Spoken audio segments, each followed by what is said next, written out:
আজকের ভিডিওটি আপনি এফএসএসআই সংক্রান্ত রিনিউয়াল সংক্রান্ত ইনফরমেশান পাবেন।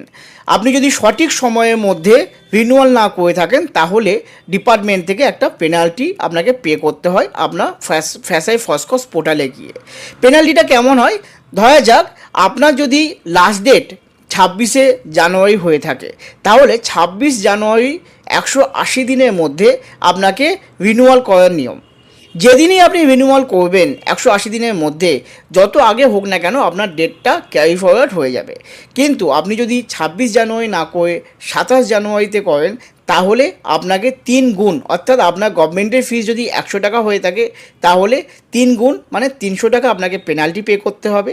আর যদি আপনার ডেটটি 1 মাসে বেশি হয় 3 মাস পর্যন্ত আপনি 300 টাকা পেমেন্ট করবেন, এবং 3 মাসে বেশি যদি হয় 6 মাস পর্যন্ত তাহলে আপনাকে যা গভর্নমেন্টের ফিস তার সাথে আপনার 5 টাইমস পেনাল্টি পে করতে হবে। অর্থাৎ 100 টাকা ইন্টু 5 মানে 500 টাকা আপনি পেমেন্ট করে আপনি আপনার রেজিস্ট্রেশন সার্টিফিকেটটাকে বা ফুড লাইসেন্সের রেজিস্ট্রেশন ক্যাটাগরিকে আপনি রিনিউয়াল করতে পারবেন।